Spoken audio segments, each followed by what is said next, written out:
Ducati 1993 yılında çok acayip bir motosiklet yaptı. Böyle daha önce hiç tasarlanmamış, çok böyle agresif, şekli şemali modernliğin ötesinde herkesin aklını alan, herkesin böyle falan dediği bir motordu bu. Acayip gidiyordu, acayip duruyordu. İşte. Fakat tasarımıyla vesaireyle habire insanı hırsa böyle gazlamaya itiyordu. Adını da o yüzden Monster koydular.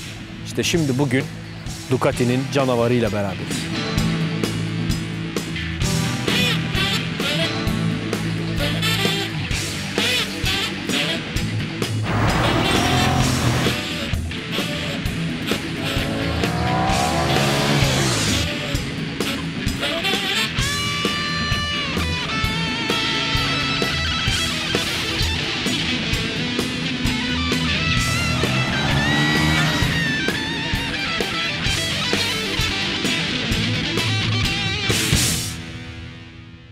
Bu motoru tasarlayan adam Pierre Terblanche şöyle bir şey yapmıştı. Kocaman bir depo, çıplak bir şasi, eski bir yarış motorunun şasisi ve çıplak eski bir hava soğutmalı yarış motor bloğunu koydular üzerine. Şimdi bu vaziyetteyken maliyetleri oldukça düşük tutmuşlardı ama şekli şemaliyle de herkesin aklını alıyordu. Dolayısıyla iyi satıyordu hayvan. Fakat devamında şöyle bir şey oldu. Aradan 21 sene geçti abi. Ve 21 senede bir sürü şey değişti. Fakat Ducati'nin Monster'ı çizgisini, tasarımını değiştirmedi. Tıpkı o Porsche'nin hani 911'i vardır yani 30, 40, 50 senedir aynı tasarım gider. Dolayısıyla müşteri hep onu takip eder. Böyle yenisi çıkınca müşterisi kalkıp böyle ya bize ihanet edildi psikolojisine girmez. İşte Ducati'nin Monster'ı hep bu çizgide yürüdü. Belliydi onun çizgisi. Önümüzde de böyle bir 2011, 2012, 2013 bunlar hep aynıymış. Bu var 696. Gene çıplak bir şasi var. Gene hava yağ soğutmalı bir motor bloğu var.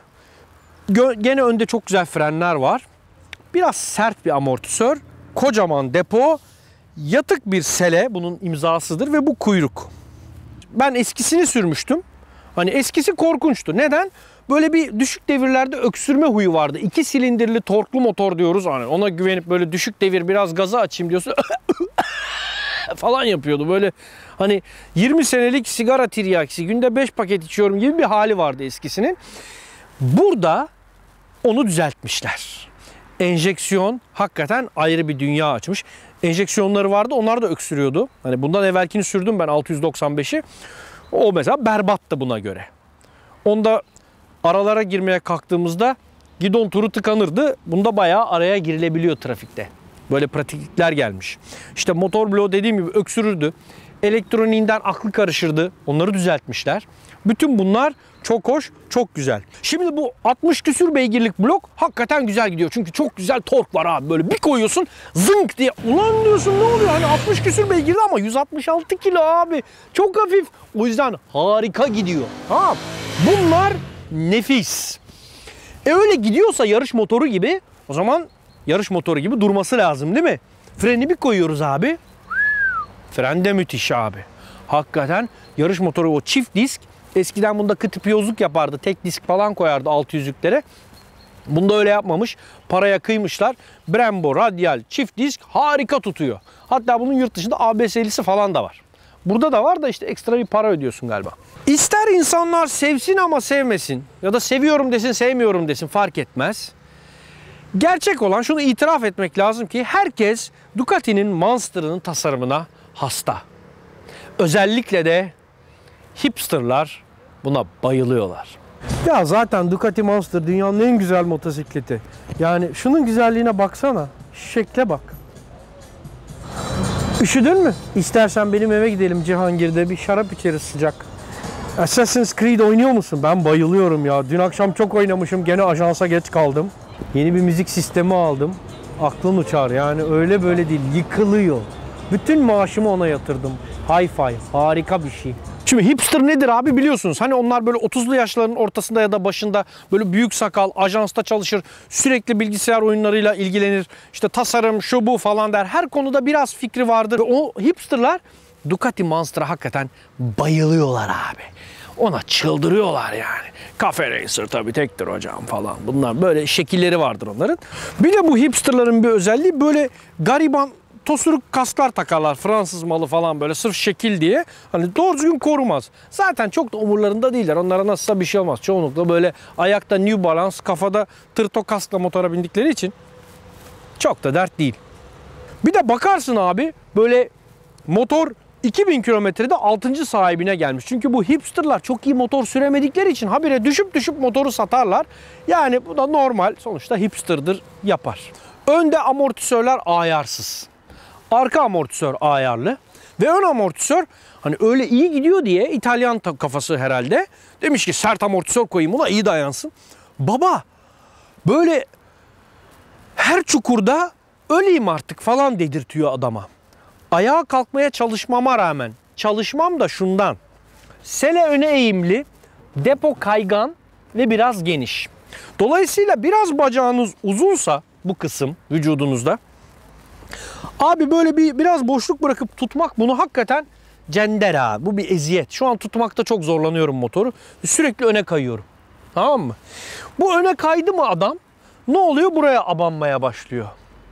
Bu sefer o her çukurda böyle buraya, sırta, bele ve özellikle bir yere çok feci şeyler oluyor. Yani bir ara dedim ki bunun çirkinliği, bunun iğrençliği neye benzetilebilir? Hani misafirlikte böyle gidersin, banyoya girersin, sabuna yapışmış kıvrık bir kıl görünce böyle miden kalkar ya. İşte o kadar iğrenç bir durum. Yani trafikte böyle sıkışmışsın zaten, alttan sıcağı veriyor, hava soğutmalı motor, çukura girdikçe da ah falan böyle. Yani sürekli diyorum ki herhalde İtalyanlar dünya nüfusunu böyle azaltacak. Erkeklerin çocuk yapmasını engelleyecekler, iş bitecek aga. Hani böyle bir durum var. Bunu bilin. Bunlar dermansız sorunlar değildir yalnız. Bunlara derman var abi. Mesela buraya bir stomp grip takarsın. Bunun aksesuar kataloğunda burası yüksek selesi varmış. Onu alırsın. Gene yani 3-5. Bir de bu kadar sert amortisörler böyle bu gariban lastiklerle hiç iyi baş edemiyor abi. Bizim yollarımızda sürekli kaya gittik. Sürekli dıştaki ayaklığa basıp kaydırıyoruz arkasını. Hani iyi, hoş, güzel manzara ama çok güvenli olduğu söylenemez. Dolayısıyla buna iyi lastikte, hani MT60 RS Corsa tadında bir lastik iyi gider. Çünkü arkası 160 ebat, nefis. Bir konu daha var. Bu sele çok alçak olduğu için hanımlara da hitap ediyor. Ufak boylu hanımlara. Bunu da söyleyelim. Tabii Ducati Monster'ın bir de fiyatına bakmak lazım. 696 Ducati ailesinin en uygun fiyatlı alternatiflerinden biri. Hatta en uygun fiyatlı alternatifi. Bu motoru böyle bugünün fiyatları 20 küsür bin liraya alınabiliyor. Yani o fiyatları, hani giriş fiyatı Ducati'de. O Ducati alemine adım atış fiyatı bu. Tamam. Sonrasında ne oluyor? Abi şu var. Eskiden malzeme kalitesi hakikaten çok iyi değildi. Şimdi yükseltmişler. Fakat hala işte mesela bu mat beyaz, bu 2011 galiba ya da 2012 mi, öyle bir şey. Bunda mesela depo mat sticker, böyle folyo ile yapılmış yazılar. Mesela bir tarafta M harfinin yarısı gitmiş. O Monster olmuş, Monster. O öyle şeyler oluyor tabii. Bunlara dikkat edeceğiz. Bunlardan mesela yurt dışında şöyle alternatifler var. Bu depoyu, çamurluğu falan değiştirebiliyorsun. Farklı renklere bürüyorsun. Hani eskiden Nokia telefon kapakları vardı, o kafa yani. Bir de abi şöyle bir şey var. Eğer bu bir yarış motoru olsaydı çok daha fazla tepki çekecekken bununla insanların sevgilisi oluyorsun. Bak 120 ile gidiyorum. Tamam mı? Ya da 110 neyse. Böyle 4500-5000 devirde bu çift silindir böyle tırrrr diye bir ses yapıyor, tamam mı? Ve kimse de kalkıp Allah belanı versin demiyor bana. Ama aynı süratlerde 4 silindirli bir yarış motorum olsa, bir de böyle güzel açık bir egzozla, oho, tanıyan tanımayan 7 ceddime söver diye. Böyle bir durum var. Dolayısıyla hani toplum tarafından fazla dışlanmıyorsun bunu sürersen. Böyle bakınca da bir yerden sonra insan diyor ki hipsterlar da çok yanılıyor olamaz.